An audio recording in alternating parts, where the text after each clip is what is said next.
an infection which spreads rapidly in a city, and those who were infected turn aggressive real fast. This scares the people while things start going out of control. This deadly infection spreads across the country, then the planet within a short time. So if you find yourself in a situation like this, what will your plan be?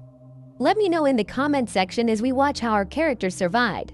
The stay-at-home. Abigail and her brother saw their mom rush to leave as she was speaking to their father on the phone. Their father, who works as a pilot, told them he will be there as soon as he can. He explains that he is busy helping others and reassures them that they are safe with their mother. While they are still at home, a strange noise comes from upstairs, causing the family to panic and rush outside. As they prepare to get into their car, a feral suddenly attacks their mother and kills her. Abigail quickly hides beneath the vehicle and watches in fear as the creature also attacks her brother. When a police siren sounds nearby, the feral runs away. Soon after, Abigail hears her brother calling out, but their mother has already transformed and turns on him, attacking him as well. Abigail cries, which draws her mother's attention, and she moves toward her. A man named Cassius arrives, shooting her transformed mom. He saves her, and she holds on to him. As her brother begins to change, Cassius tells Abigail to shut her eyes and then ends the boy's life. 10 years pass, and the world has fallen into ruin. Very few people are left, and nature has taken control of abandoned cities. In a forest, Abigail, now older, moves with Cassius as hunters. His training has made her skilled, shown when she brings down a deer with a precise shot.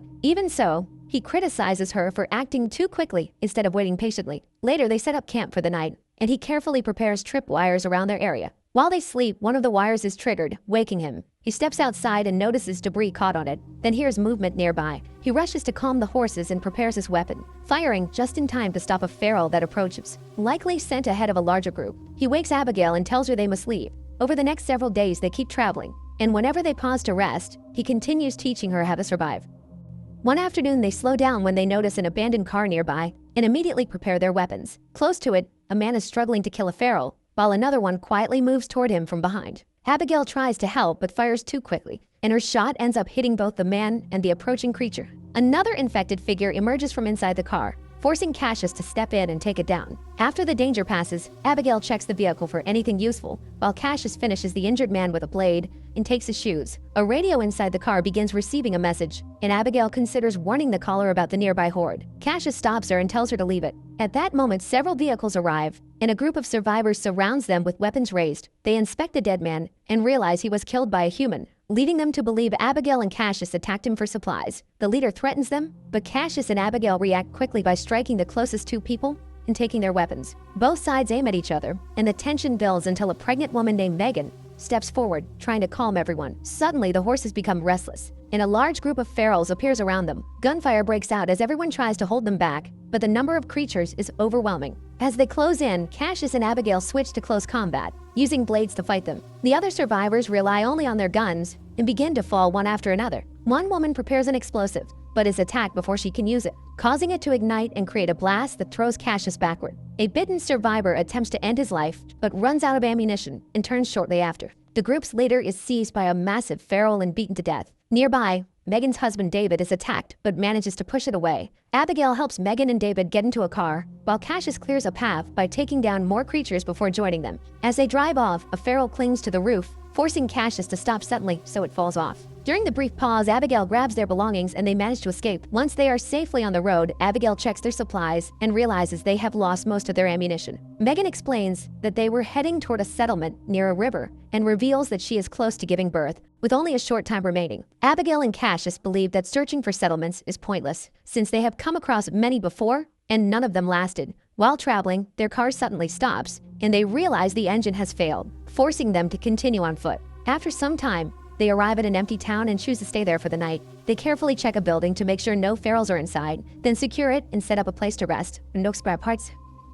Megan offers them some of her food, but Abigail and Cassius refuse, explaining that they only eat animals they hunt to avoid any risk of infection. Megan and David explain that they have been in contact with a settlement through the radio, and they believe it has enough supplies and medical staff. However, reaching it will take about a week, which makes the journey dangerous. In return, Abigail shares that she and Cassius are heading toward the western coast, hoping to find a way to escape by boat to nearby islands. Later, after setting up tripwires around the area, Cassius studies a map and shows Megan and David the safest path to reach the settlement. Despite this, he makes it clear that he and Abigail will not go with them, believing the feral group will return and track them. Abigail later speaks to him alone and insists they should help, thinking this settlement might be different from the others. They argue about it, but but he continues to refuse. During the night, the feral group comes across the broken car and follows the trail leading toward the town. Inside the building, the two men remain awake. Cassius shows David that he always keeps a final bullet ready in case he ever gets infected. David has little to rely on, only a cigarette and an injured ankle. They spend time talking and begin to trust each other,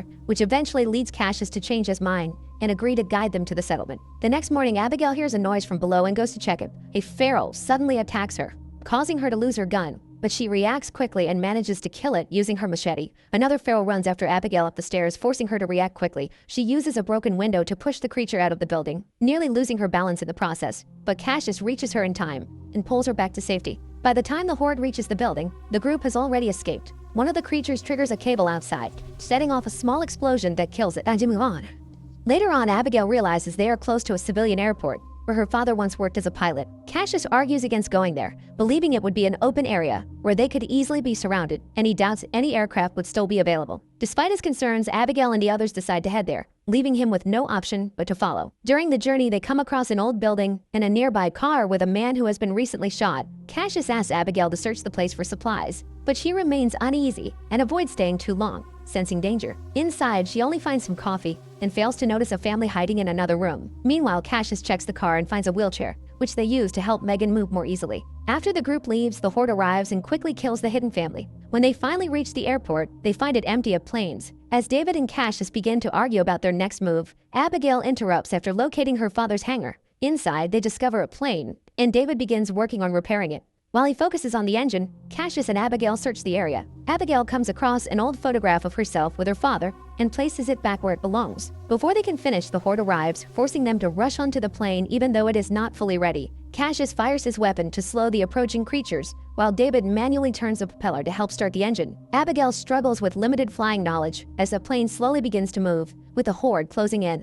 Eventually, she manages to operate the controls correctly, allowing the plane to gain speed. A feral grabs onto the door, but Cassius shoots it, causing it to fall away. The plane lifts off, and they escape. However, their relief is short, as the aircraft soon begins to fail and lose altitude. Abigail attempts to land, but the plane crashes into trees before hitting the ground. It lands upright, and everyone survives with minor injuries. Nearby, they find a train station and carefully check it before deciding to rest there. Cassius studies the map and determines that the colony is about 2 days away, so they plan to leave at sunrise. Abigail checks their remaining ammunition and sees that supplies are low. Later, Megan and Cassius share some food, and he reflects on his past, explaining that she reminds him of his wife. He reveals that he was forced to kill Abigail's infected family to save her. He always felt he was obligated to look after her to make up for that. He also recalls a boy from his hometown who was bitten and took days to fully transform due to the nature of the injury. At the same time, David quietly examines his ankle in private and realizes it is not a simple injury but a bite, leading him to understand that he must separate himself from the others.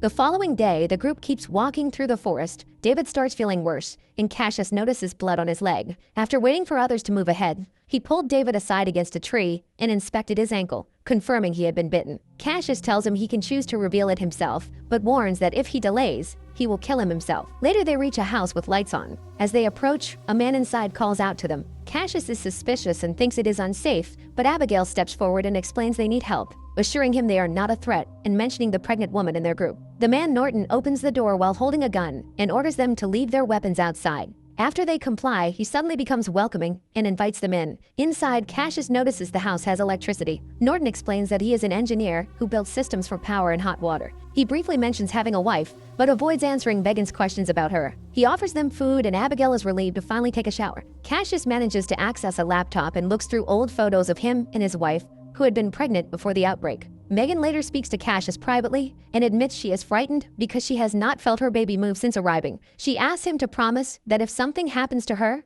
he will protect the child. That night, Norton shares drinks with the group and talks about living alone in the house for many years. He says he has heard about the colony, but has no interest in joining, as he prefers isolation. His speech turns bitter as he criticizes humanity, claiming people ruined the world and deserve what happened. And he describes the virus as a kind of natural selection, where only the strongest survive. Cassius notices a strange knife on the table, but Norton quickly takes it away. Meanwhile, David becomes increasingly ill and goes to the bathroom, where he realizes the infection is progressing. When he returns, he finds the others unconscious. Norton is now wearing a lab coat and has used a device to drug their drinks. He reveals that he knows David is infected and activates a machine that emits a sound, causing him severe pain and forcing him to collapse. Norton explains that the device affects only infected individuals. Before David loses consciousness, the Horde arrives at the train station and continues searching the area. David regains consciousness and finds the group tied up in a basement. Norton is present, documenting his actions as part of an experiment. He also reveals that his infected wife is being kept in a cage and then releases her, using a device to force her into attacking the others. Cassius and Abigail try to hold the infected woman back by kicking her away, but she turns her focus to David. David manages to break free from his restraints and fights back, overpowering her for a short moment. Norton intervenes using his device to stop David from reaching the others. Although David is infected, he is not fully transformed yet, so he pushes through the pain and unties the others. Cassius finds a weapon and attempts to shoot Norton, but Norton escapes. The group rushes upstairs and locks the door, but Norton immediately starts breaking it down with an axe. Abigail grabs his car keys, while Cassius retrieves his gear and also restrains David, intending to kill him due to the infection. Megan persuades him to delay the decision. As they move toward the car, Megan realizes that her water just broke. Norton watches them leave while his infected wife remains nearby, growling. Once they reach the forest, the Horde catches up and begins chasing them. In the distance, they spot lights that indicate the colony is nearby. They try to escape by car, but a fallen tree blocks the road, forcing them to continue on foot. The Horde closes in, and they open fire, but David eventually runs out of ammunition. Accepting that he will turn, he tells the others to leave him behind so he can delay the attackers. The group shares a final goodbye, and Cassius gives David his spare bullet before leaving with Abigail and Megan. After they move far enough away, David smokes a cigarette and fights the approaching creatures in close combat, taking down several of them. However, a large feral attacks him from behind and kills him by breaking his neck. The remaining creatures then continue chasing the others. Abigail fires her weapon to protect Cassius and help Megan reach safety. She begins calling for help, and her voice attracts the attention of guards at the colony gate, who open fire and eliminate the pursuing creatures. Seeing the dead bodies and the lights, the remaining Horde retreats into the forest. The survivors are allowed into the colony, and Megan is taken to medical care, where a midwife tends to her. After speaking with the colony leader, Cassius tells Abigail they should leave soon, believing people cannot be trusted. Abigail, exhausted from everything they have endured, ignores his warning. The next morning, Cassius speaks with the midwife, who confirms the baby is safe, but warns that Megan only has a few hours left. Cassius meets Megan and is told that her baby is a girl, whom she names Hope. Before she dies, she reminds him of his promise and hands over a family locket. At the same time, Norton reaches the forest, sees the aftermath of the attacks, and spots the colony in the distance. When feral creatures approach him, he uses his device to control them and declares that he is preparing to strike the colony for revenge. Inside the colony, Cassius looks after the newborn and thinks about what to do next. Abigail spends time with local teenagers and later joins them at a nighttime gathering where alcohol is shared. While some guards fall asleep, a group of teenagers takes the chance to explore a hidden tunnel. Abigail follows and finds a strange remote device. Before she can investigate further, a boy named Roderick stops her and explains that the entire fishing settlement is rigged with explosives. He says the device could trigger a large blast if ferals invade, and that people can escape through a hidden hatch leading to an abandoned dam. The next morning, Norton kills a guard on a boat and then allows a feral to enter the colony from the water, where it also kills another guard. With defenses weakened, he prepares to unleash the Horde, causing widespread chaos as the attack begins. Armed residents attempt to fight back, and Abigail rescues Roderick from a feral before helping organize the teenagers. She assigns fighters to higher positions and sends Roderick to guide civilians toward the dam, while she sets out to find Cassius. As panic spreads, the midwife takes the baby Hope from Cassius so he can go search for Abigail. Ammunition quickly runs out, and the colony leader tries to escape but is killed by a feral. Abigail and Cassius eventually reunite and fight together using both guns in close combat. When they spot a chance to evacuate, Cassius is distracted after seeing Norton, and a feral knocks him down. He manages to kill the creature, but Norton reaches him and begins attacking while speaking about his belief that he is improving the world. After a short struggle, Cassius regains his footing and forces Norton against a wall. He repeatedly smashes Norton's device until it is destroyed. With the control gone, he leaves Norton behind and rushes back toward Abigail, while the feral creatures swarm and kill Norton.